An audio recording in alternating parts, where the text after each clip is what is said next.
40 centimetres. So big. So I've just received my Christmas present from the best girlfriend ever. It's only, yeah. This is Laura. It's only a month late. It's the thought that counts. This is where it turns out they've sent us the wrong ones.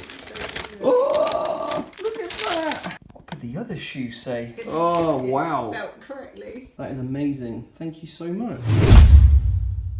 Good morning. It is Thursday and it is very early. So this morning I'm heading over to a Starbucks, which is on the way to Watson Gym, because I'm training with Dan at 9:30, but I want to see how much work I can get done before that time. Got a busy day today, got to write a couple of articles, got to do my updates, got to train, got to carry on working on this new project. But this episode is going to be all about how do you know if you are gaining muscle. Okay, so what is the best way to track your progress? How do you know if you're gaining muscle and not fat?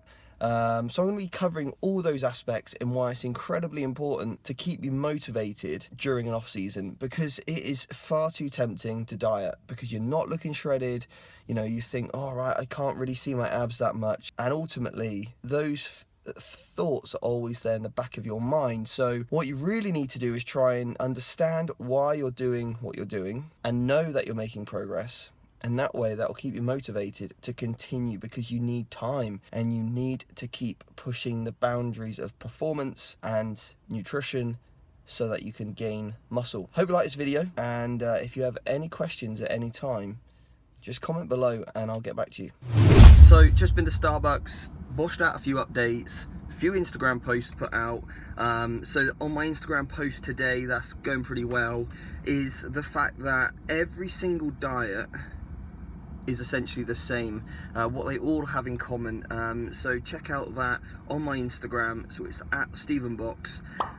Yeah, and basically it just goes through exactly what every single diet has in common and why they all work. I think I've tried every single diet under the sun, so it's quite interesting to put that together and sort of relive those experiences and feelings of all those. Anyway, so off to train with Dan now. I think it's legs. I'm probably going to be bit late, he'll probably tell me off, but I'm sure I'll find him doing some cardio anyway. So yeah, legs it is. I'll try and film what I can, and you can take a look at what we're doing for legs and how we're focusing on bringing up hamstrings, glutes and quads. So as I said, I thought I might be late for Dan to find him on the cardio machine. Turns out he's also in Starbucks car park. There he is. So he's not doing cardio, he's there. I can pick his nose. Woo!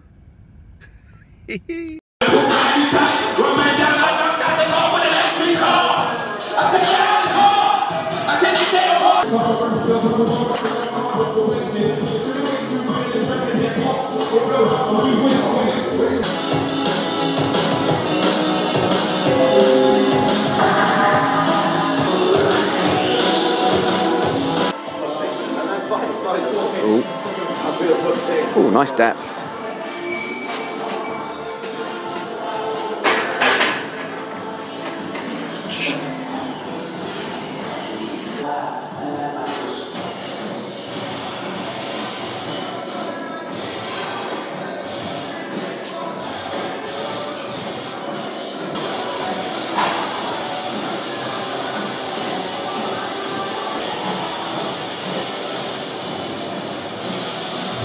Let's go then. Neck. First of all, do you mind me touching you? Is that okay? That's fine, yeah. Okay.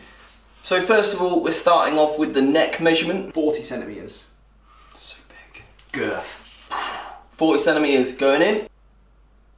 40.25. Ooh. Good proportions. Same as your neck. Should that be the same as your neck? Probably should be, yeah. There you go, 40.5. Oh.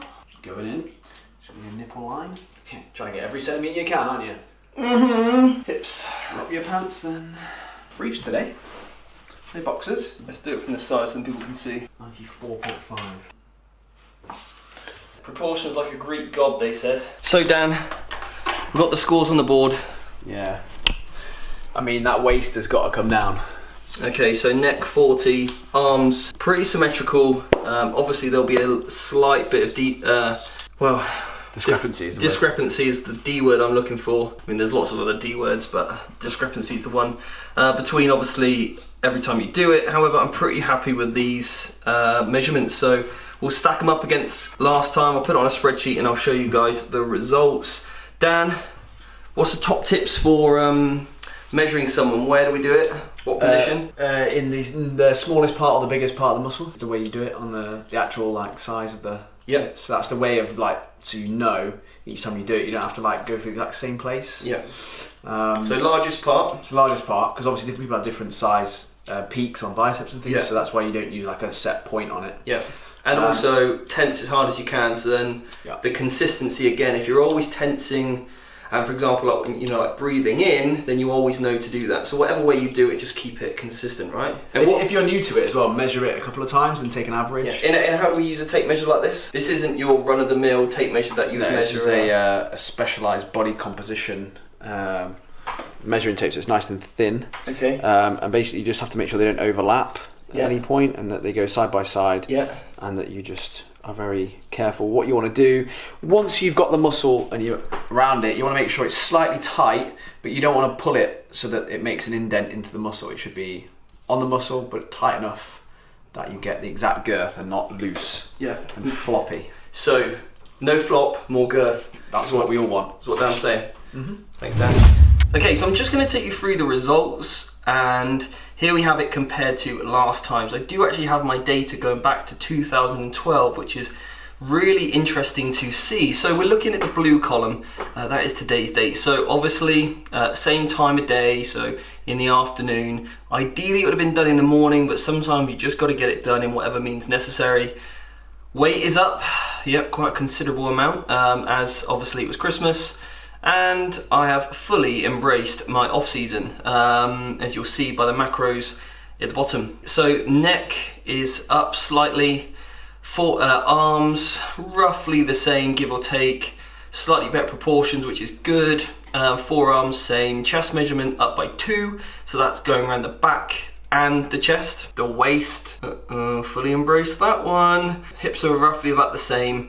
And then legs roughly the same as well. And again, there's going to be discrepancies in terms of position, but it just gives you a good overall. And the most important thing is total CMs, although that could mainly be coming from my waist measurement gone up. So maybe not the best one to look at. And then we've got like a height to weight ratio. And obviously, as I go into prep, the idea is to keep that ratio as best as possible. So there we have current macros at the moment is around 4,000 give or take each day. I wasn't actually tracking when I last did this because I was kind of #intuitively eating, basically just eating food and not worrying about tracking it. And then chest to waist measurement, again, when I go into prep, this is the number that I want to get as big as possible, this ratio. So there are the numbers, and another great way of tracking your progress. So next month, or in a few videos time, I'll do another video and we can see how the conditioning is coming on or getting worse, as it may well be.